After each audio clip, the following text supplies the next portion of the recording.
Good evening. Thank you for joining us tonight. Today is October 26, 2021. I'm Steve Shields, President of the Royal Asiatic Society, Korea. On behalf of the officers and council, I welcome you to our lecture. By way of reminder, lecture content does not necessarily reflect the opinions or positions of Royal Asiatic Society, Korea. The Royal Asiatic Society traces its beginnings to India in the late 1700s and was formally chartered in London in 1824 by King George IV. The Royal Asiatic Society of Great Britain and Ireland granted a charter to the Korea branch in 1900, the fourth year of the Gwangmu Emperor of Korea. RAS Korea expresses sincere thanks to our generous sponsor, Asia Development Foundation, for their continuing support. We especially thank our members who have paid their annual dues. Your dues provide essential primary funding for RAS Korea. Without your membership, we would not be able to host the lecture series. We would love to have you join us. It only takes a few minutes to sign up. Membership gives you the opportunity to support the world's first and oldest Korean studies organization. For 121 years, we have strived to explore and promote all facets of Korea's rich heritage. Members receive our annual journal. Members are also recognized reciprocally by most of Asia's RAS affiliated societies, as well as the London-based original RAS. You can see our website at raskb.com for details. I'll be providing a link in the chat box shortly. If you're not a member, we request a one-time admission fee, and on your screen, I hope you can see the donation page, but I'll also post that information in the chat box momentarily. We are joined tonight by Dr. Fyodor Tertitskiy. He was born in Moscow in 1988 and received a PhD from Seoul National University in 2017. He currently works as a leading researcher at Kookmin University in Seoul. Fyodor is a historian, and he has mainly focused on North Korea, particularly the Kim Il-sung era. His English language book about the social history of the North Korean army and his Korean language biography of Kim Il-sung are both scheduled to appear next year. His lecture will deal with the largely unstudied topic, the very first few weeks of North Korea's history, immediately before and after Tokyo announced its surrender in August 1945. We'll tell the story of the Soviet blitzkrieg in Manchuria and their entering Pyongyang and taking over Pyongyang, and then supported a captain in the Soviet army to become the new leader of North Korea. After the lecture, there will be time for questions. Please welcome Dr. Tertitskiy.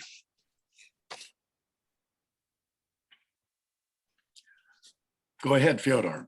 Yes. So before I begin, I shall share my screen. And because I have a PPT here, could you please confirm so that you can indeed see it?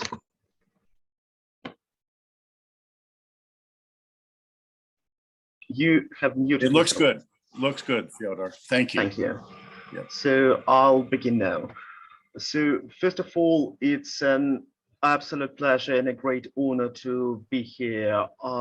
Thank you so much for inviting me here. When I was writing my book in Korean, I never ever thought I would be invited to the Royal Asiatic Society of all the places.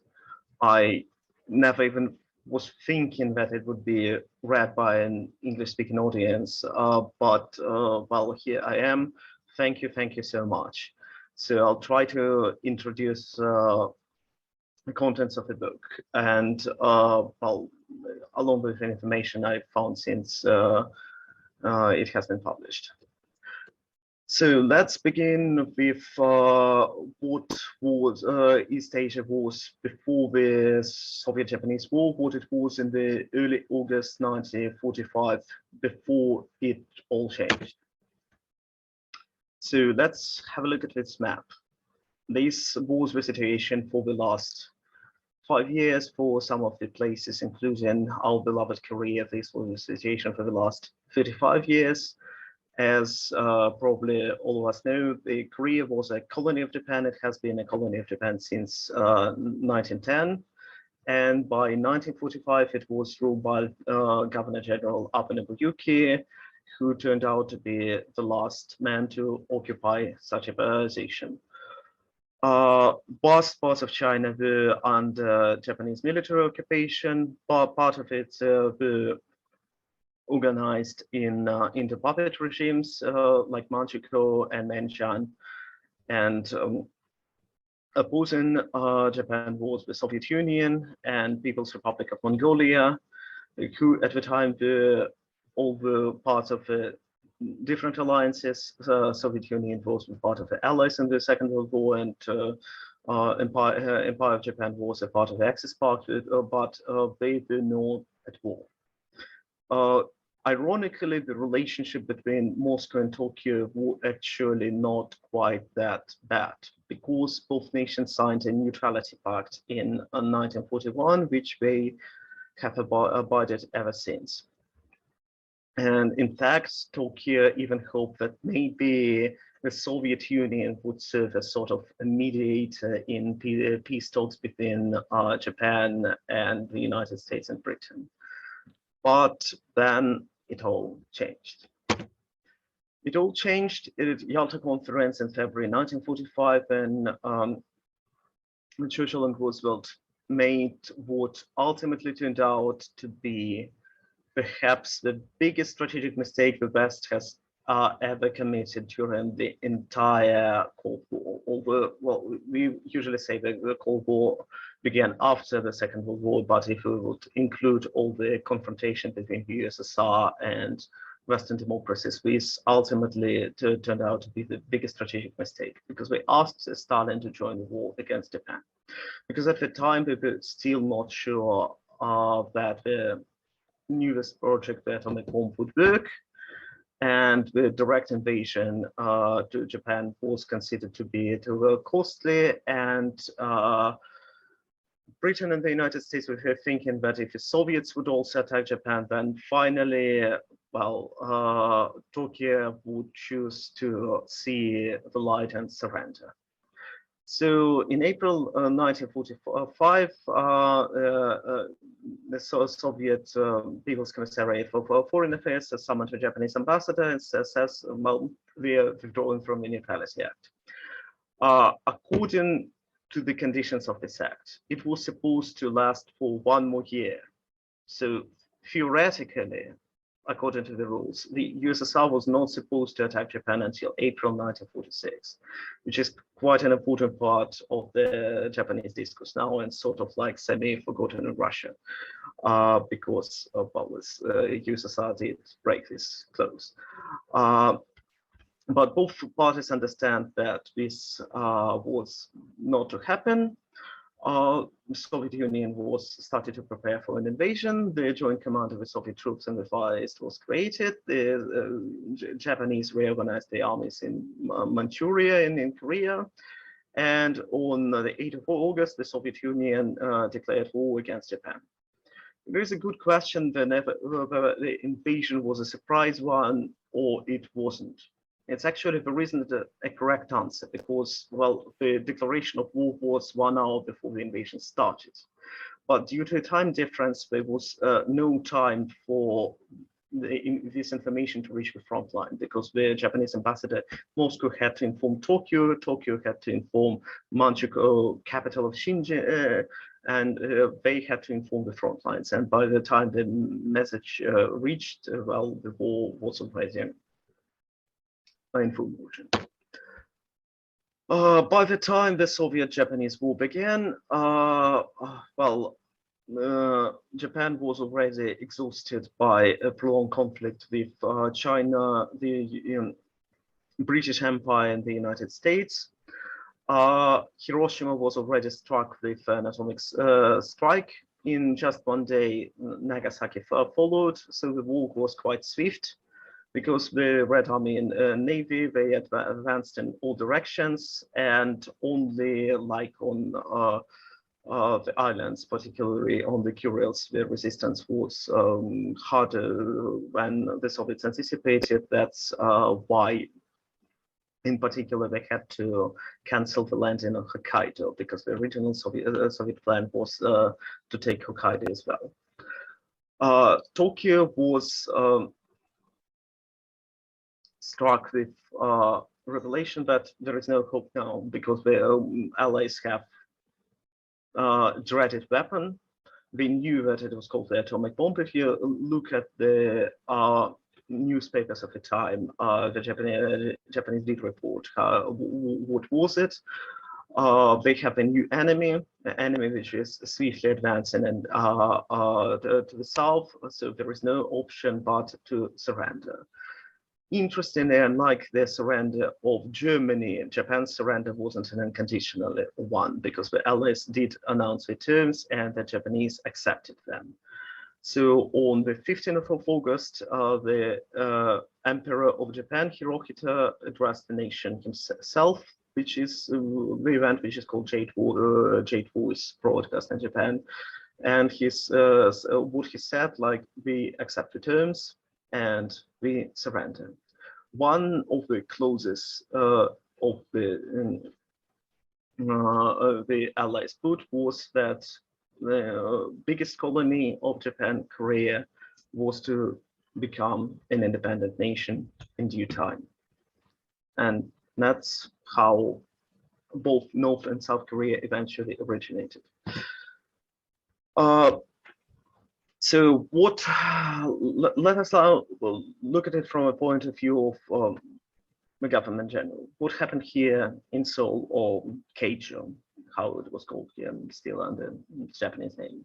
Interestingly, by the way, all, especially in European languages, like every single Korean town, city, like to the last village, where we have a Japanese names in English or European languages, because the characters we're supposed to pronounce in Japanese way. Well, I digress. So going back to what was going on. So Governor General, last Governor General Abe Nobuyuki, he understood that his rule is about to end in a few days. So there was no reason for him to deny what is about to happen. So his task now was to end it in least bloody way possible. So he assembled his inner circle and he announced, gentlemen, our rule is about to end. Let us transfer the power to the Koreans. Let us do it swiftly, and let us try do it in a way so no one would die. So he started calling provincial governors and giving them exactly the same instruction. Find local Koreans whom the population would trust and whom you yourself would probably trust. Tell them to create some kind of self-governing organization and give all the power to them. So in Pyongyang, the local self-government committee was chaired by a man called Cho Man-sik. Cho Man-sik was quite a well-known educator by the time, a man who was also quite a prominent member of the independence movement, for which he was jailed at least once. And the local governor, Mr. Furukawa, consulted with Japanese criminal and political police, and they said, yeah, probably the man whom we should appoint would be Cho Man-sik. Once we do it, the locals would probably say, yeah, this is the man whom we could trust. And normally this self-governing institution invented by the Japanese, they called People's Committee. And these were quite eclectic institutions because we're composed of the local elites, at the same time independent activists were in, and of course local bridge, because well, that's how things usually end up. It was essentially compromised by the dying Japanese administration, desire to promote people loyal to them and to promote people whom their population would see as their general representative, and also they desire to tame the potential political opposition. Well, in a sense, it was indeed People's Committee because it did represent all the loyalists, the opposition, and just in neutral elites. It seems like in Korean historical discourse, these were quite often described as sort of organization created from below. But if you look at especially the Soviet documents, this is not so. You could quite clearly see that these were created from above by the final orders of the provincial administrators of the government general. So a few photos, like the final chain of command, Abe Nobuyuki, Furukawa Kanehide, and Shomachi. Yes, so next and quite fascinating thing, how Korea was divided, because it's such an ironic story, especially like if you don't know, because Korea was divided literally in half an hour by two people who had very little relation to the country in a total rush.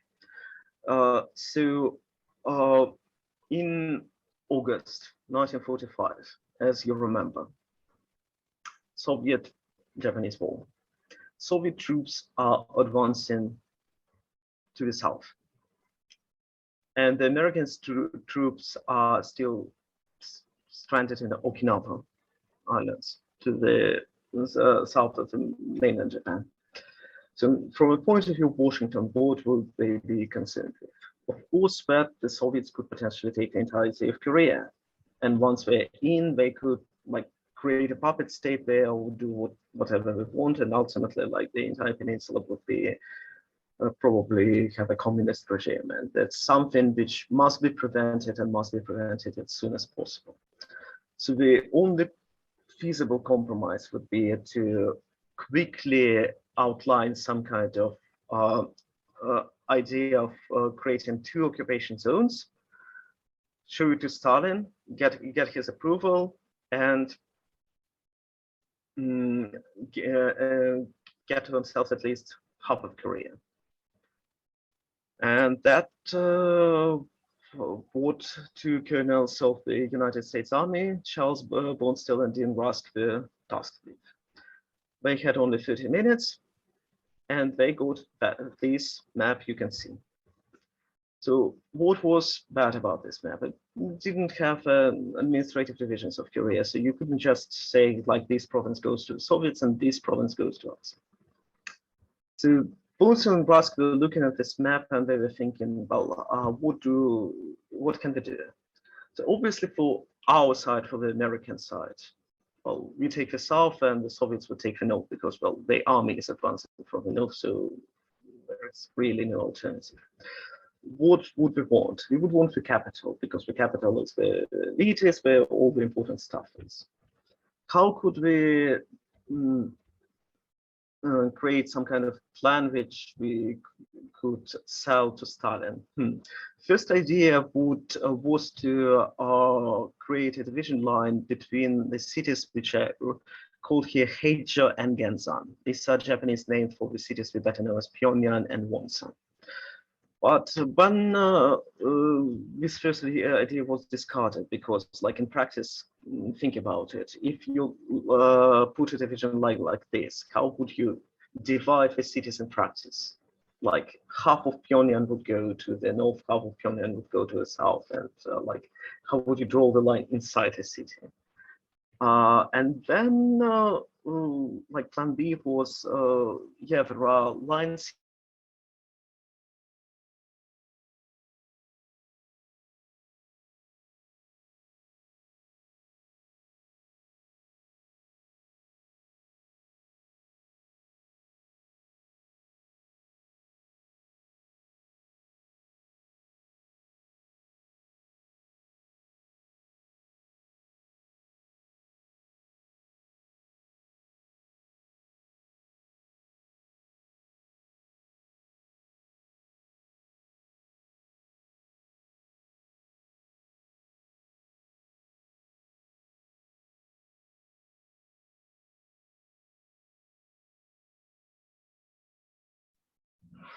My apologies. Am I back?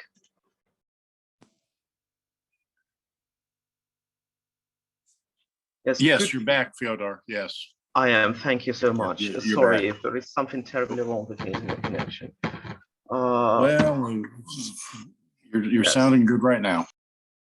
Thank you. So, yes, so this initial proposal by Brunstall and Rusk, they passed many stages, many generals looked at it, but came with exactly the same verdict. This actually looks nice. And this went up to President Truman, who sent it to Stalin. And because it wasn't just about Korea, it was a part about like many occupation zones in the Japanese Empire. Stalin actually was focused on, could we please occupy half of Hokkaido? And Truman said, no, like you cannot.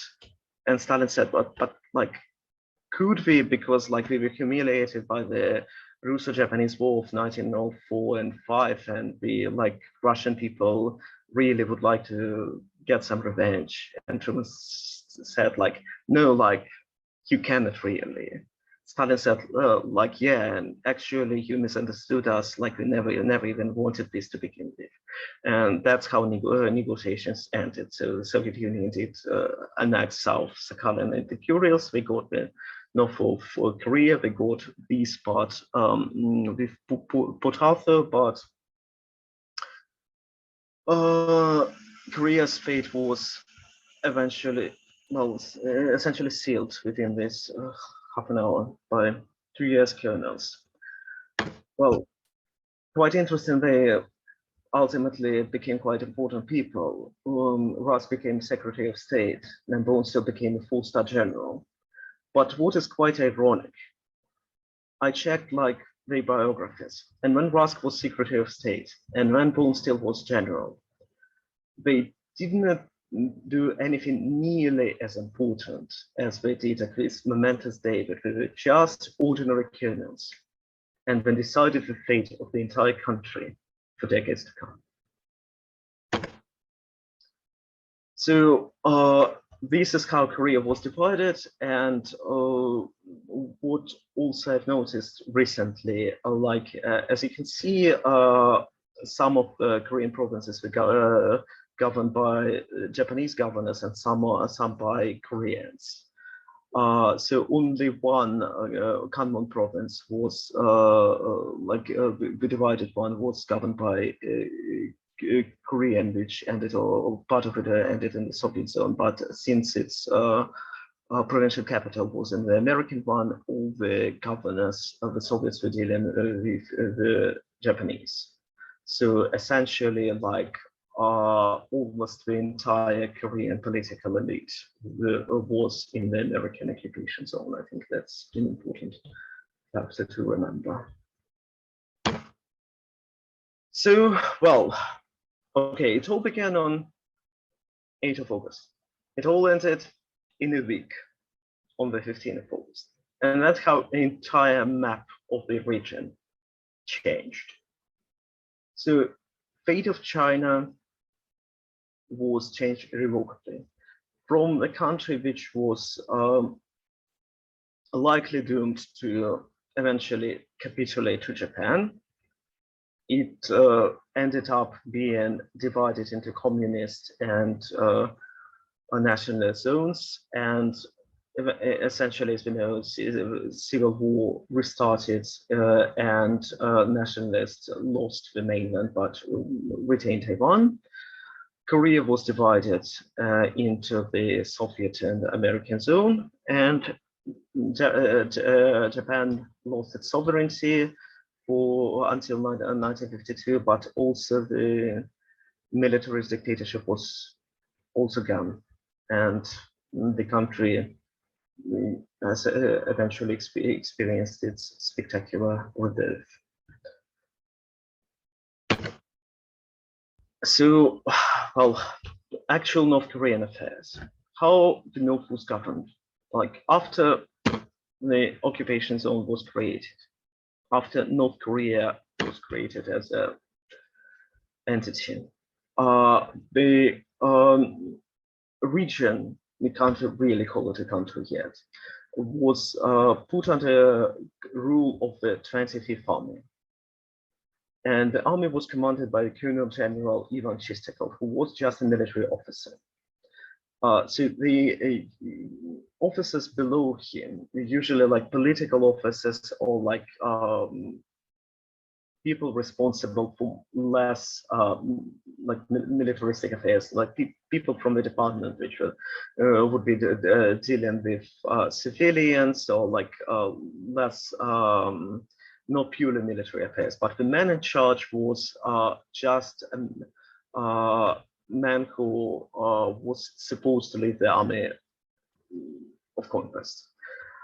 He reported to the Maritime Military District, and the commanding officer of this district was Marshal Kirill Meretskov, one of the most fascinating men in the Soviet army, who was nearly perished by Stalin and escaped by very, very brave means. When he was arrested in a few weeks, war with Germany began, and Meretskov wrote a letter to Stalin saying, "Comrade Stalin, you really, really need experienced commanders. Could you please release me? Could we forget that this ever happened?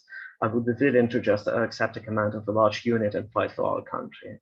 And Stalin, who occasionally showed like very cynical and pragmatic worldview, read this letter and thought, yeah, indeed, why wouldn't I? Like, have this guy released. And all the charges were suddenly dropped, and Meretskov was considered to be a normal man again. But as you can imagine, this man had very little faith in the system after all. And Meretskov himself reported to both the party and the People's Commissariat of Defense, and they were overseen by Joseph Stalin himself.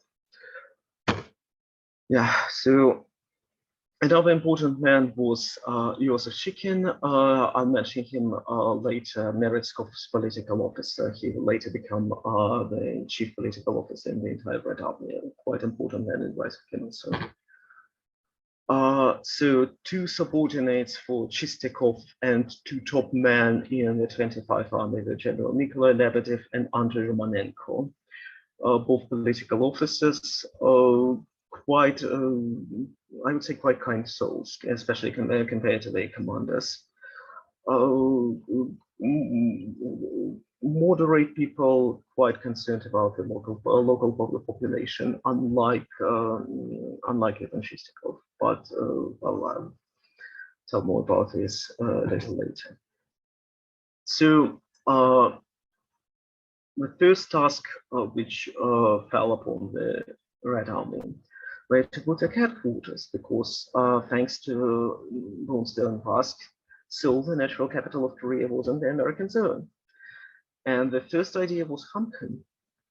And if you look at the Soviet documents from like the 24th of August, was like, yeah, Hamken, and they should probably set up headquarters here. So then Chistikov was summoned by his superior, Marshal Meretskov.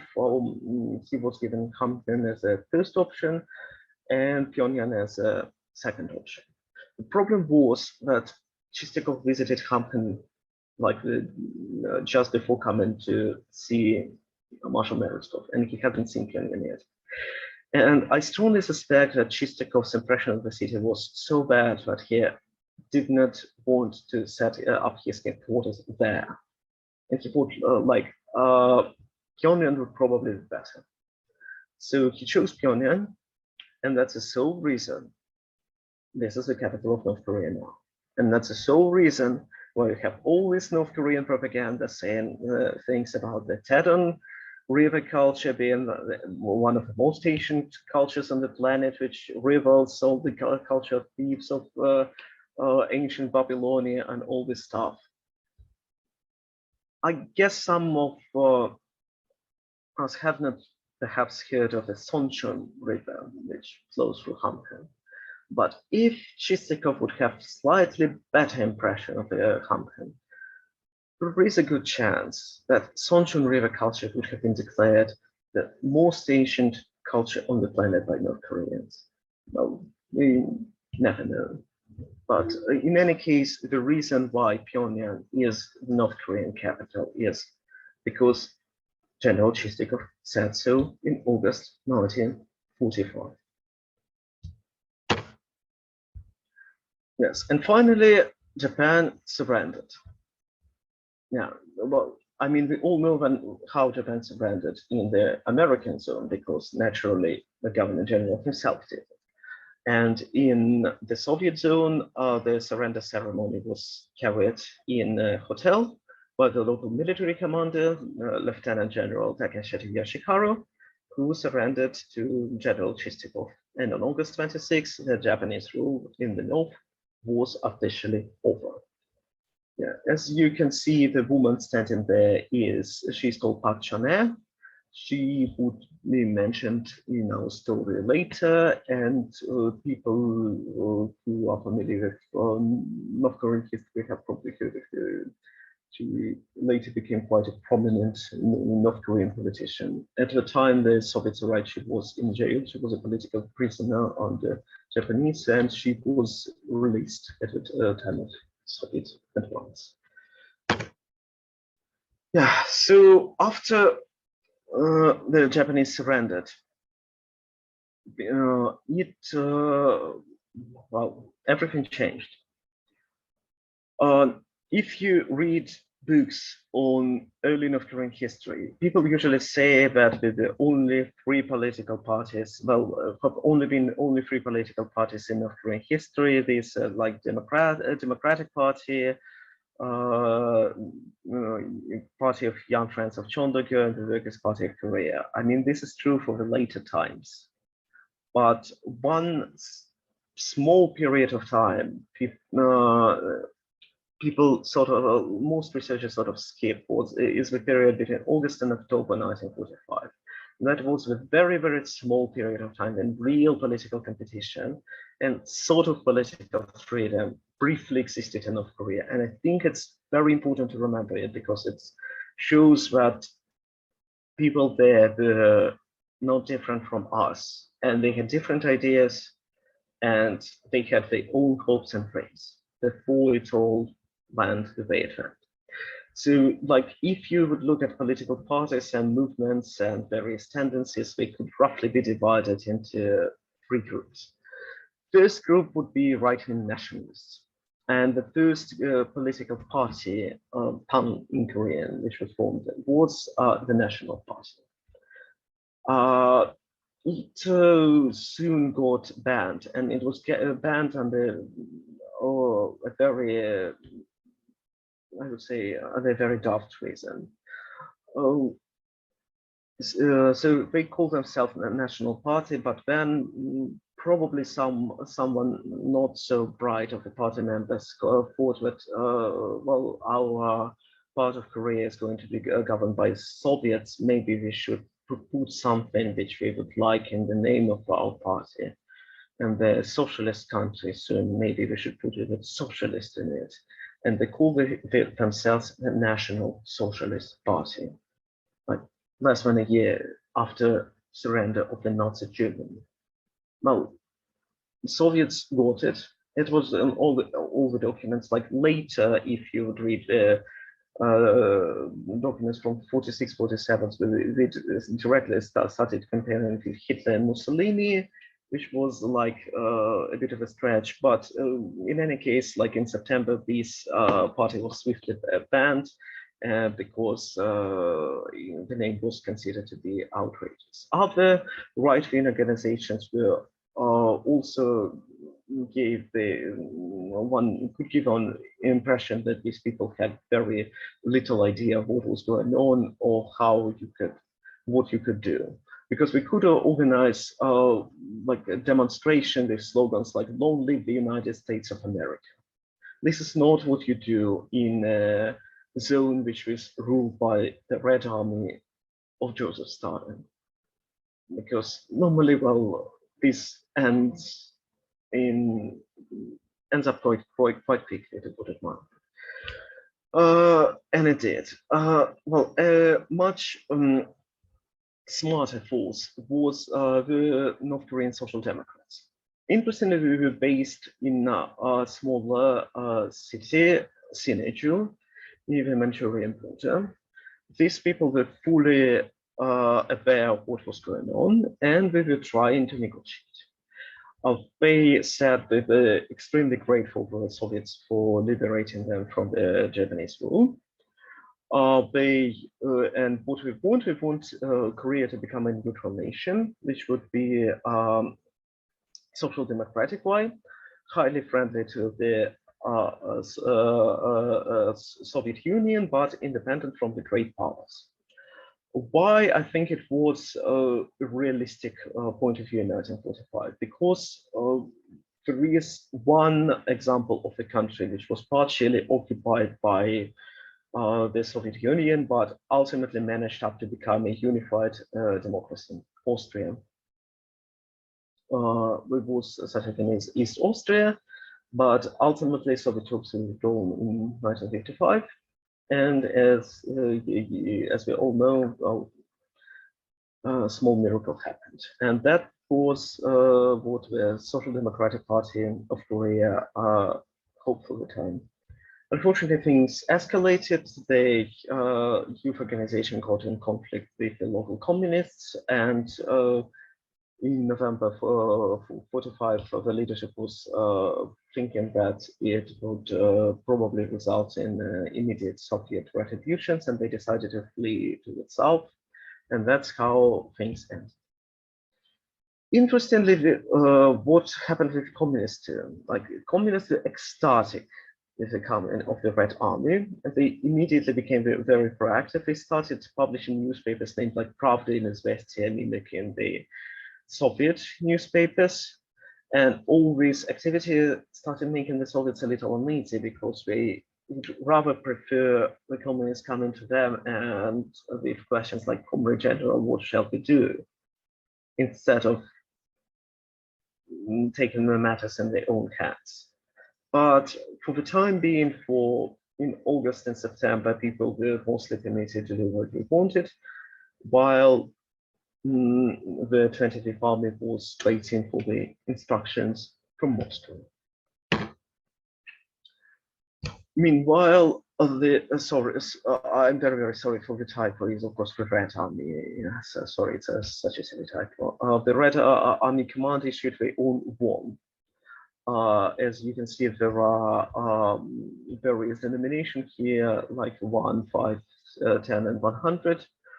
If you ever would come to have them, you could sell them really expensive here in South Korea, especially 1 won is a real treasure, apparently, also I've heard. All these things are never ever mentioned in North Korea because like this part of history is completely erased from the North Korean state discourses. Say later, these things were printed, like these banknotes were printed in Moscow in 1945, and the legal currency in North Korea until it got its own won in 1947. Yes. Meanwhile, Stalin issued its own directive on the 20th of September. As you can see, at the time, it was quite clear. Stalin didn't want North Korea to become a communist country yet. It did change later in summer 46. From what we know, he gave an oral instruction to Kim Il-sung and the Soviets, like start Sovietization during the secret meeting in Moscow in 46. But at the time, the policy was different. But since the civil society in the North was quite weak, North Korea became dominated by the communists much earlier than it happened in Eastern Europe. Yeah. So here I would like to say that of all the documents I can count about the era, there is one particular one which is absolutely and unbelievably interesting. This is a report written by 2 Soviet officers Lieutenant Colonel Fyodorov and Major Lifshitz. My book has a Russian original and its Korean translation. So it's a report written in December 45.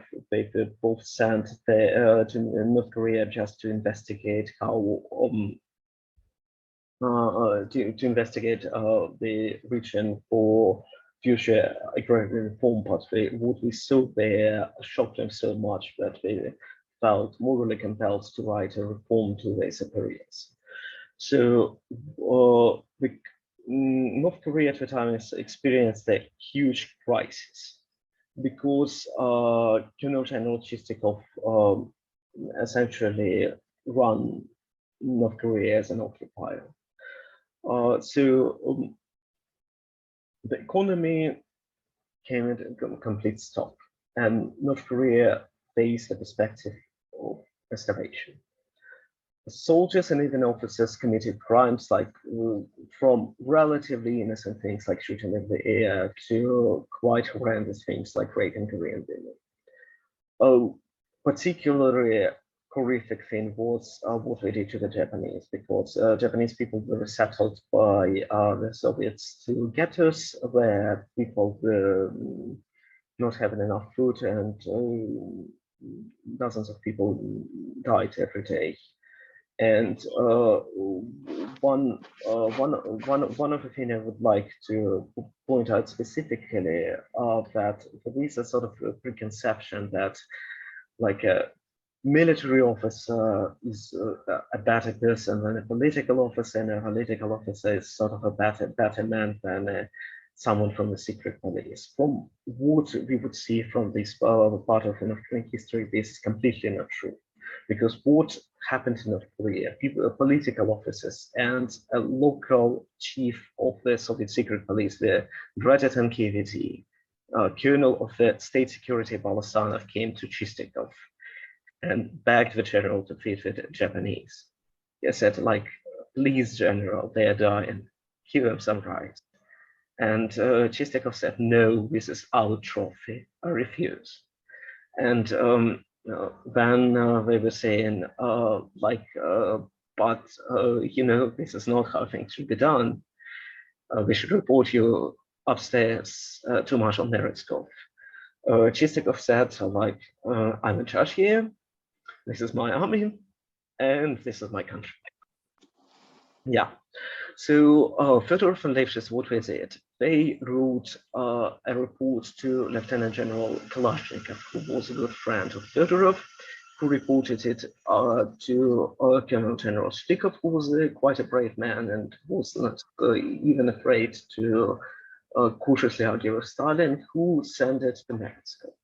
After which Meretskov issued order to Chistikov, and well, faced with a direct order, and General wasn't so bold after all. Well, I saw his report, and it was, yes, of course, Comrade Marshal.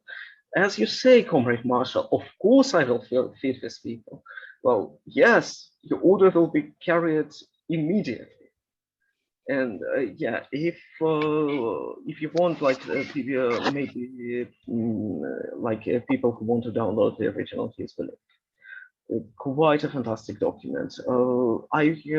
Back in Moscow, I met Lieutenant Colonel Fyodorov's daughter. She barely knew her father. She was only 8 years old when he died. She never knew the story.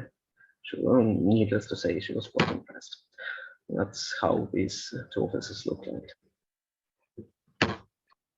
That's a photo of that I got from Fyodorov's daughter. That's Fyodorov, and that's probably Lifshitz. I'm not quite sure, but it seems likely from both his face and rank.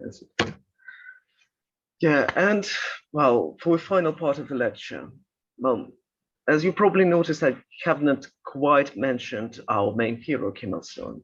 And that's not just me, that's also the Soviet documents. Because until September, you won't see him mentioned a single time. he wasn't in Korea, and no one in Korea is concerned about him. Who was Kim Il-sung at the time? Oh, well, Kim Il-sung was he was born in Korea near Pyongyang, not in a poor family, as North Korea claimed at some period. He was born actually in an upper middle class family of a teacher in 1912. His dad was indeed an independence activist. This is true. This is quite confirmed by the contemporary Japanese records. He did participate in the March 1st movement in 1919, and to avoid persecution after it, the family moved to Manchuria, just across the border. Sorry for the typo. He got interested in communism in school, probably influence of his teacher Shan Yue. And after Manchuria was conquered by the Japanese army in 1932, Kim Il-sung joined the Communist Party of China, importantly of China, and its guerrilla units. For many years, Kim Il-sung fought there, but well, the resistance movement achieved very little. Eventually, the Japanese appointed a skillful commander to deal with them, which this colonel managed to do quite masterfully. So Kim Il-sung had to flee to the USSR, where he eventually got into the ranks of the Red Army. He was a captain. He served as a battalion commander in a totally unique unit, the 80th Independent Infantry Brigade. To my knowledge, it's the only unit during the entire history of the Soviet Army which was staffed by foreigners. Its commanding officer was called Zhou Baojun. He was a Chinese man, but not a Han Chinese, but a Bai Chinese. It's a national minority of people who are, ironically, most white people live not in Manchuria, but in Yunnan province. So it's quite unusual as well. Yeah, so I hope you can see my mouse. So that's Kim Il-sung. A quite noticeable rank insignia, one line 4 stars, typical captain insignia. That's Zhou Baojun. Unusual face, but quite usual for a Bai man. That's Zhou Baojun's wife. Yes, that's the only surviving photo of Kim Il-sung wearing Soviet uniform. There were many factors which eventually propelled Kim Il-sung from his position as a modest captain to becoming the supreme leader of North Korea, and who knows, maybe if even one of them played differently, he would never become what he became. One of the, perhaps the first one was Zhou Baojun's letter, because like during this war, the war with Japan, the 80th Brigade, these people, they were all abandoned. The Soviet army was considering sending them for intelligence or maybe for like governing occupied territories, but the war happened so swiftly, they were just stationed where they were. And the commanding officer, Brigade Commander Zhou Baojun, thought like new order is being forged. And if only I would have been in Manchuria, perhaps I would become an important person.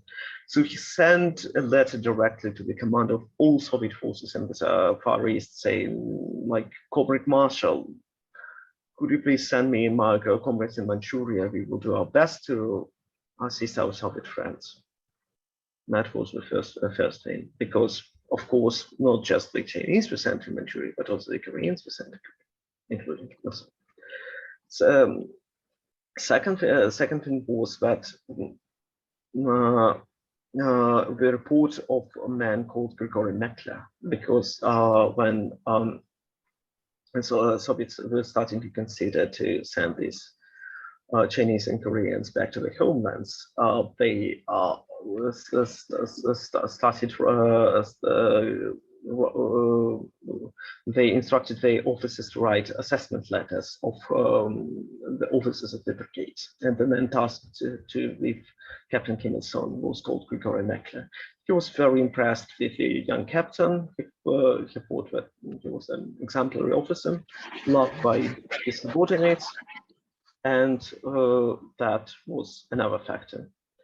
Kim Il-sung was summoned to General Shikin. You might remember I mentioned him like it was a long time ago, but this general, Yosef Kim, and he was given a quick interview, and he was to be sent to Pyongyang as a potential deputy commander, as a man who was to assist the colonel in charge of Pyongyang. Importantly, Pyongyang, the place which was chosen as headquarters for the Red Army.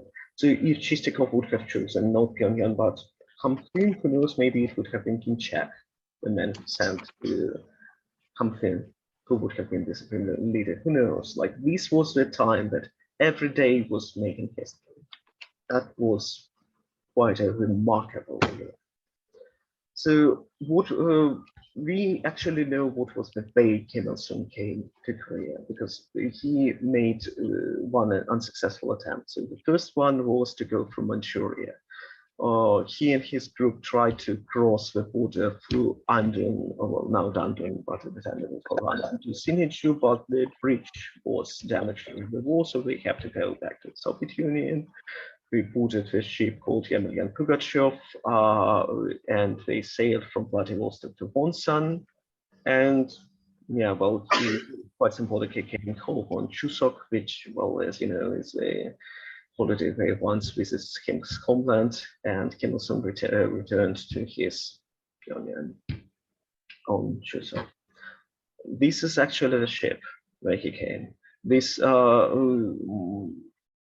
the ship itself was donated to the Soviet Union as a part of the Land-Lease program by the United States. So the ship on which Kim Il-sung came to North Korea was originally manufactured in America, quite ironically. Yeah, so Kim Il-sung, of course, wasn't the only man considered for a potential leadership. Was a big list compiled and sent to the Kremlin. The Comintern agents included the Soviet Koreans, Chinese Koreans, with the local activists, including Chomon Sik. You might remember him, like the head of the People's Committee in Pyongyang. Most of the people ended up quite badly, as you can see, and what is quite important.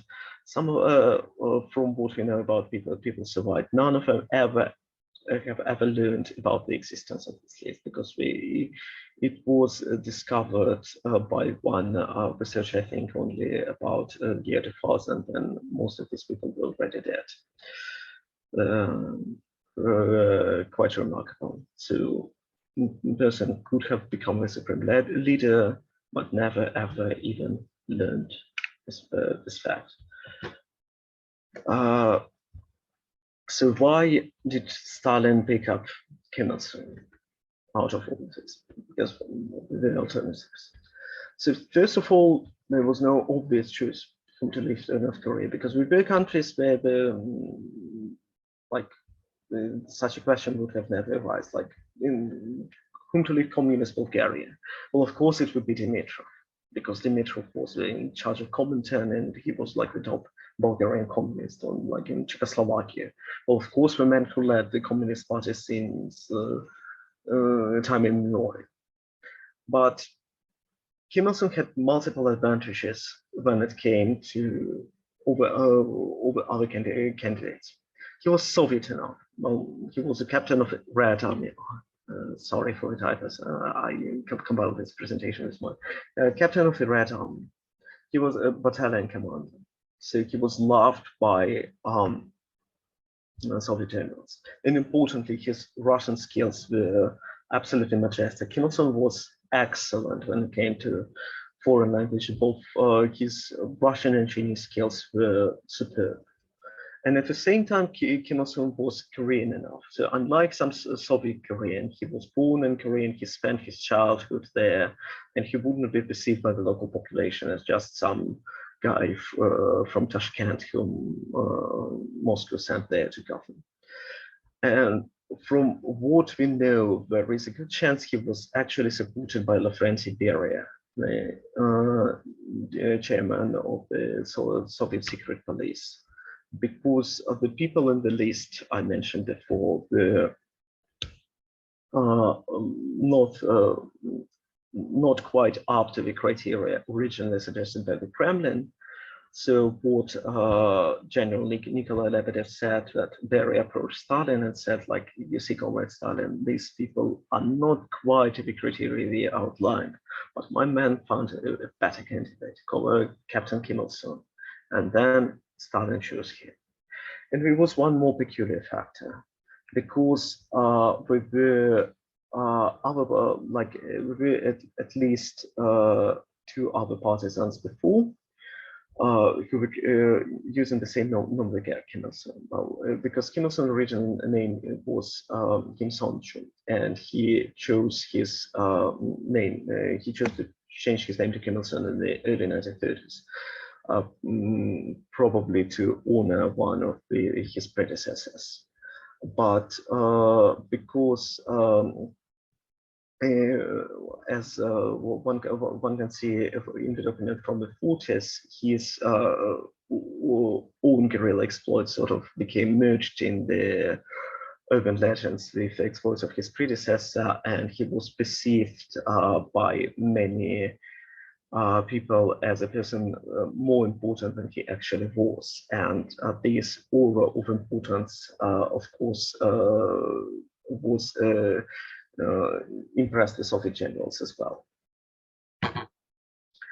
So Kim Il-sung swiftly started to rise in power. He, especially after in December, he was approved by Stalin to become the future leader.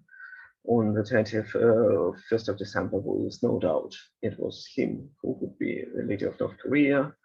He was first put in charge of the Communist Party, of the local organization of the Communist Party, then of the proto-government when he became the premier, and finally his rule was consolidated in June 1949 after the final check when he became the chairman of the Unified Workers' Party of Korea. Well, importantly, in North Korea, none of what I have told you today is remembered. Entirety of this part of history is removed. Soviet rule is completely forgotten. Kim Il-sung is presented as a sort of like demigod figure who founded and commanded his own partisan unit from scratch. They say it was this force which managed to defeat the entirety of the Japanese Empire. It liberated Korea, it liberated Manchuria. The Soviets merely helped, mostly standing nearby and applauding to the majestic force of Korean partisans, and these Korean partisans managed to have their own navy and air force. I'm not joking, it's actually what you can read in North Korean encyclopedias. The DPRK then was built by the Koreans under the leadership of Kim Il-sung, with, of course, no foreign assistance, and they even managed to help the Chinese to in the Civil War.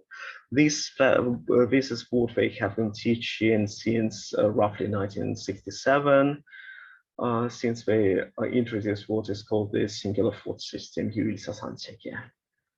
yeah, I mean, well, big lie theory does work.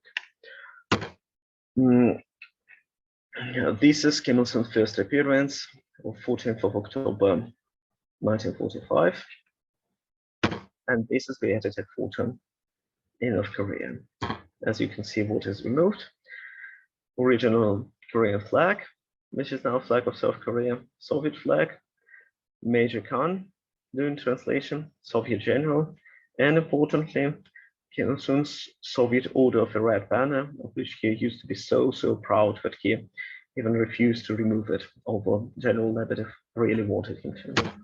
Well, I mean, They removed it post factum from the food. Well, briefly to conclude my lecture, so first, the war was effectively blitzkrieg, and Tokyo surrendered, both to the fact that atomic bomb used against Hiroshima and Nagasaki, and the Soviets kept during the war. Second, at the time, Stalin didn't have any immediate plans for Korea, and it was all unfurled in real time. And third, and arguably most important, none of what happened was predetermined, and things could have been different. And every day at the time was important, and what happened during these weeks determined the fate of North Korea for the decades to come. Thank you so much.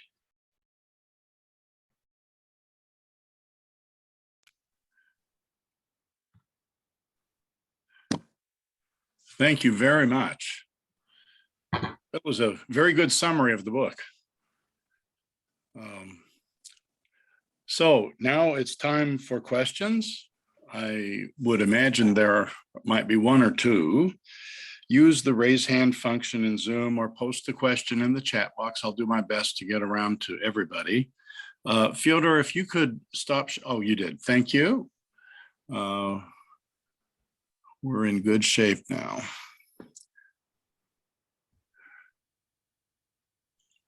Okay, Sam, Danny, go ahead and unmute, please. Yes, thank you very much, Fyodor, for a very, very interesting talk. I was interested in what you said about that Stalin was kind of distracted by more interest in occupying Hokkaido. And you said, and I missed exactly what you said, but why, can you explain again why they did not occupy Hokkaido? You alluded to it briefly, and I didn't catch what you said. Shall I answer your questions so immediately, or shall I get all the questions first and then answer them by one by one? Go ahead and answer as they're asked, Fyodor. Thank you. Yes. So the main reason for that was the resistance of the Japanese forces, because the resistance in the Kurils and in on the Sakhalin Islands was harder than they anticipated. And originally, the commander of the Pacific Navy, Admiral Yumashev, was planning on landing operation on Hokkaido, but then he decided to cancel it. He later himself he regretted it, but that was what he did. And Stalin requested it after the Japanese surrendered. So sort of like allow us to land there after the war was over. Mm-hmm. And Truman said, no, I will not. Okay, thank you. That's just, it's interesting because it seems like that led into his maybe not being as focused on Korea as you said. So thank you for that clarification. Agreed. Yeah, good point. Great. David Tizard. Yes, good evening. Fantastic talk, Fyodor. Thank you very much for sharing all that with us. It was marvelous. Could I ask you, please, if you could, to perhaps elaborate a little bit on your understanding of Kim Il-sung's character or personality? You said that he spoke excellent Russian and Chinese. You said that he had some support in the Soviet army. So I just wonder, perhaps from the official records or from your own reading and understanding, the character of Kim Il-sung or the personality, the way he was understood at the time as a human being, please. Oh, that's not an easy question to answer. Sorry. I mean, well, one of the things people testify at the time that before he was appointed as supreme leader, he wasn't a particularly ambitious man. But after he got in power, his ambition started to grow exponentially. So once he got a taste of power, very soon he started to enjoy it. Okay, thank you. One of the things I would like to say about him is that he was an absolute master of political scheming. he was also extremely good in manipulating his superiors.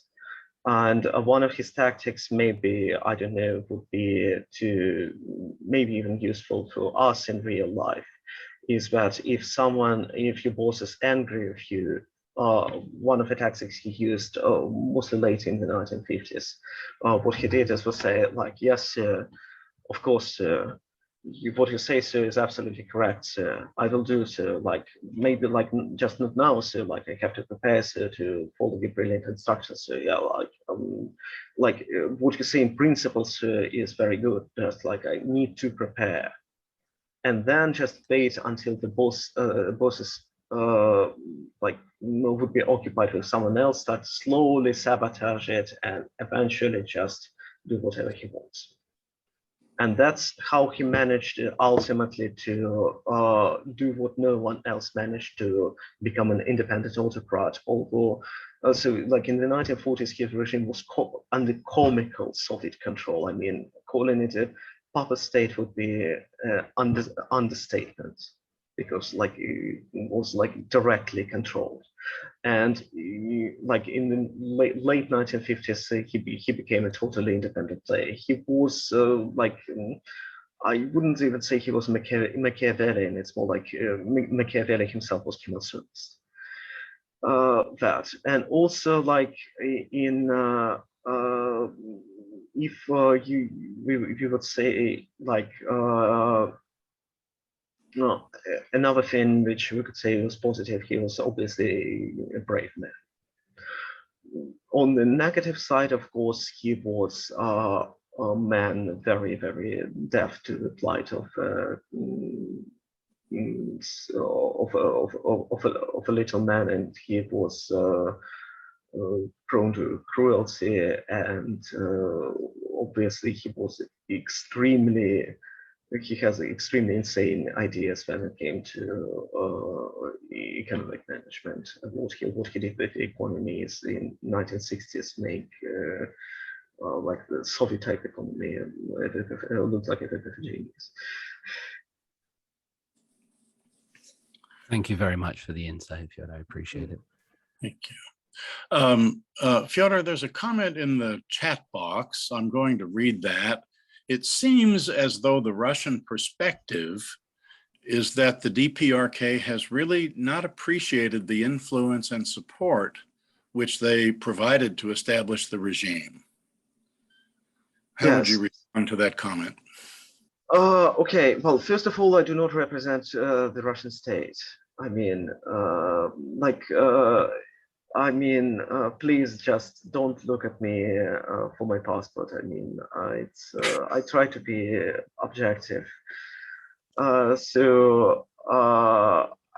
mean, the thing is, it's not just the Soviet thing that they denied. They like if it's just my lecture is dedicated to 1945. If I would be talking about like the Korean War, I would tell you what we did with the Chinese, like the Chinese volunteers army, which saved them from total defeat, was commanded by Panda Huai, later Marshal. Like at the time, it wasn't like, so it would be a little incorrect. So if you would open the biggest encyclopedia and start looking for Panda Huai, you wouldn't find a single mention of the commanding officer.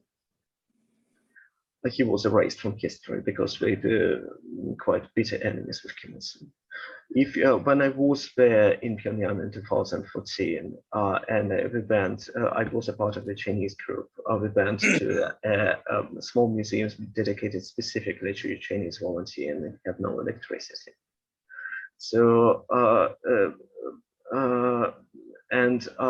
we like the fact that Kim Il-sung was a member of the Communist Party of China is denied in North Korea. And you could imagine how his comrade in arms in China felt about it. Well, they felt it bitter act of betrayal. So, well, it's the second country touched by him. Well, same goes with like Eastern European nations. So it's not just about like Russia or the USSR. It's just a general treatment of outsider which is no longer of use. Okay. Any other questions?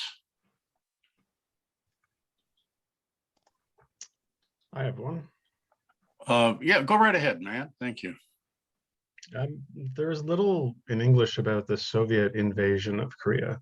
I mean, I know Nanam was bombed, that there were landings on the East Coast, and I've read accounts by the Australian prisoners of war that were held in Hungnam about the arrival of the Russians. But it's not clear to me if was there much resistance or fighting, and like how far had they advanced into Korea before the Japanese surrendered? Oh, good questions. Like there were several landing operations conducted. It depends on like it wasn't nearly as bloody as like the Eastern Front with Germany, but there were several dozen dead in during each of the landing.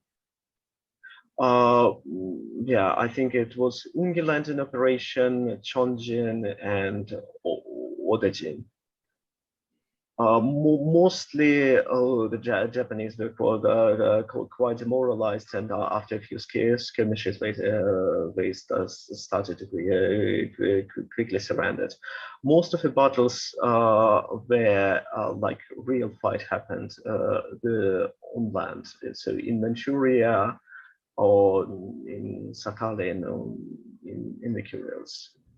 Not so much in Korea. Like importantly, like the Japanese did surrender on 15th, and the Soviets didn't like advance into Pyongyang or to major cities centers. So the Soviets did take most of North Korea, not by armed forces, but after the announcement of surrender. Okay, thank you. Yeah, great. I really appreciated the photos of the Red Army notes that were distributed in Northern Korea during those early years.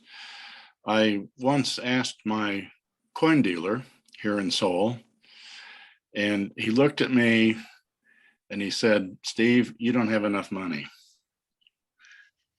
And he would never tell me how much they were worth. Also, I could tell you actually, like I remember the most expensive, like the one won cost $1 million won. Yeah. So, yeah, I think you do have enough money, but it's unlikely you would want to spend that much.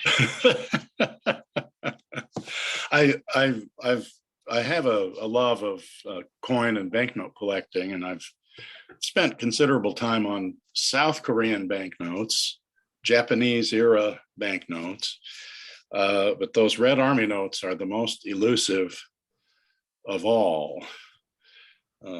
Yeah, it's surprisingly not easy to find in Moscow as well. I was sort of like thinking of a business project. Maybe the price difference would be big, but they are quite elusive there as well. Yeah.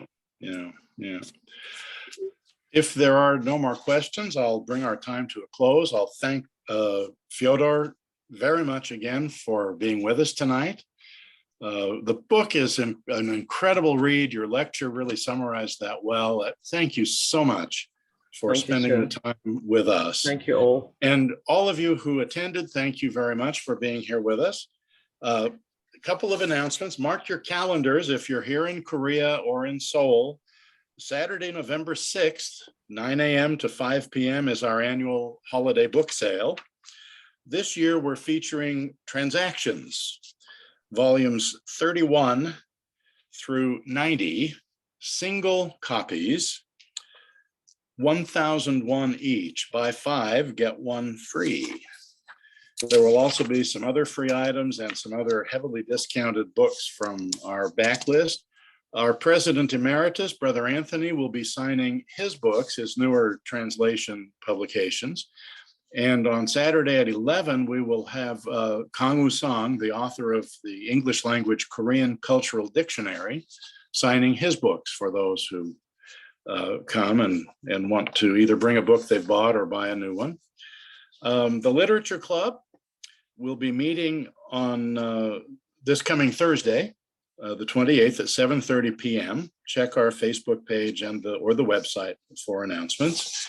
The colloquium, boy, I didn't say that right, colloquium at Koryo University with the EFEO and RIS Korea will be on Thursday, November 18th at 6 p.m.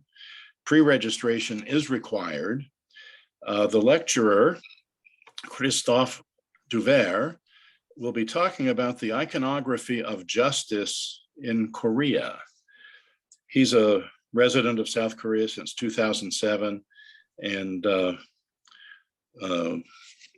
I can't read my small print on this.